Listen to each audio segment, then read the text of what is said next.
इचलकरंजी महानगरपालिका निवडणुकीसाठी करण्यात येणारी प्रभाग रचना पारदर्शकपणे तसेच कोणत्याही राजकीय दबावाला बळी न पडता करण्यात यावी अशा मागणीचे निवेदन आज महाविकास आघाडीच्या वतीने महापालिका आयुक्त पल्लवी पाटील यांना देण्यात आले। महाराष्ट्र राज्यातील स्थानिक स्वराज्य संस्थांच्या निवडणुकीसाठी प्रभाग रचना करण्याचे आदेश माननीय सुप्रीम कोर्टाच्या आदेशाप्रमाणे देण्यात आलेले आहेत। त्यानुसार शासनाच्या आदेशाप्रमाणे होणारी प्रभाग रचना ही कोणत्याही राजकीय दबावाखाली व लोकप्रतिनिधींच्या सूचनेनुसार करण्यात येऊ नये या मागणीचे निवेदन आज इचलकरंजी महानगरपालिका आयुक्त पल्लवी पाटील यांना महाविकास आघाडीच्या वतीने देण्यात आले। यावेळी महाराष्ट्र विधानसभेच्या निवडणुकीत झालेल्या एकूणच घोडावर लोकसभेचे विरोधी पक्ष नेते माननीय राहुलजी गांधी यांनी अनेक प्रश्न उपस्थित केलेले आहेत। त्याचे कोणतेही उत्तर निवडणूक आयोगाने अद्यापही दिलेले नाही। तोच प्रकार स्थानिक स्वराज्य संस्थांच्या निवडणुकीमध्ये होऊ नये असे अपेक्षित आहे। महाराष्ट्र शासनाच्या दिलेल्या निर्देशामध्येही या बाबीचा उल्लेख करण्यात आलेला आहे। यास्तव प्रभाग रचना करण्याची मार्गदर्शक तत्वे जाहीर करण्यात आलेली आहे। अयोग्य प्रकारे प्रभाग रचना केली गेल्याने अनेक रिट याचिका यापूर्वी माननीय उच्च न्यायालयात दाखल झाल्या असल्याचे देखील या निवेदनात म्हटले आहे। दरम्यान यावेळी महानगरपालिका निवडणुकीसाठी करण्यात येणारी प्रभाग रचना पारदर्शकपणे तसेच कोणत्याही राजकीय दबावाला बळी न पडता करण्यात यावी व तशा सूचना आपण निर्देशाप्रमाणे नियुक्त केलेल्या अधिकाऱ्यांना देण्यात याव्यात असे मत काँग्रेसचे नेते शशांक बावाचकर यांनी व्यक्त केले। त्याचबरोबर शहरातील कचरा घरोघरी जाऊन उचलण्याचा ठेका मक्तेदार कंपनीला देण्यात आला असून संबंधित मक्तेदार कर्मचाऱ्यांवर अन्याय करत आहेत। त्यामुळे सदर कर्मचाऱ्यांनी 3 दिवसांपासून महापालिकेच्या दारात उपोषणाला बसले असून आजपासून काम बंद केले आहेत। नियमित कचरा उठाव न झाल्याने शहराचे आरोग्य धोक्यात येऊ शकते। त्यामुळे महापालिकेकडून करण्यात आलेल्या कराराची अंमलबजावणी करण्यात यावी असा मुद्दा देखील सागर चाळके यांनी उपस्थित करत आरोग्य अधिकारी सुनील दत्त संगेवार यांना निवेदन देण्यात आले। यावेळी महाविकास आघाडीचे पदाधिकारी उपस्थित होते।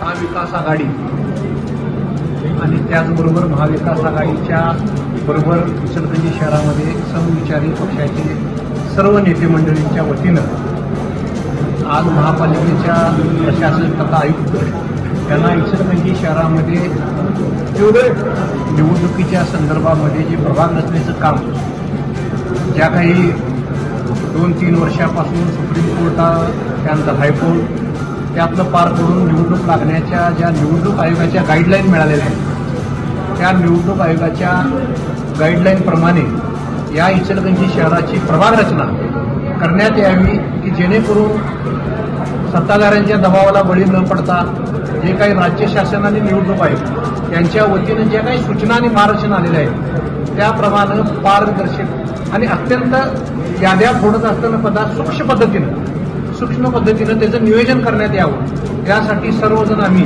आयुक्तांना भेटलो। आयुक्तांच्या एकूण चर्चेअंती आमच्या लक्षात आलं की आयुक्त सुद्धा या कामामध्ये अत्यंत जागरूकतेने त्याने आम्हाला सांगितलं की मी प्रत्येक इचलकरंजी शहराच्या ज्या काही वार्ड आहेत की जिथून कुठे ज्या शासनाच्या गाईडलाईन आलेल्या आहेत त्या प्रत्येक ठिकाणी मी स्वतः जाऊन आलेले आहे आणि त्यामुळं त्या पद्धतीनं जर काम झालं तर इचलकरंजी शहराची निवडणूक येणारी आणि वार्ड रचना आणि त्यानंतर येणारी निवडणूक अत्यंत चांगल्या पद्धतीनं पार पडून एक लोकशाहीला चांगला मेसेज देण्याकरता ही निवडणूक पार पडत असं आमचं मत पडलेलं आहे। त्याचबरोबर इचलकरंजी शहरामध्ये गेले 3 दिवसापासून इचलकरंजी शहराच्या घंटागाडी काम बंद आंदोलनाच्या पार्श्वभूमीवर त्यांना आयुक्तांना आम्ही सांगितलं की इचलकरंजी शहरात आज 3 दिवस झालं की त्या ठिकाणी घंटागाडीचा कचरा कलेक्ट करायला काम बंद आंदोलन दारामध्ये चालू केलं। आपण तातडीने यावर काय उपाययोजना करणार आहे तर आज त्यांनी जे काही टेंडर ज्यांना दिलेले आहेत त्या टेंडरधारकाची आज बैठक लावून आजच्या आज त्या शहराचा प्रश्न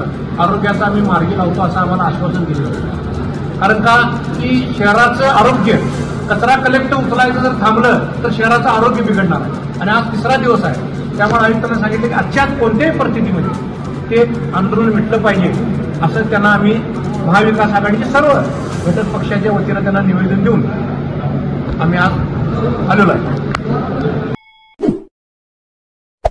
Hey there. Subscribe to my channel and also press this bell icon.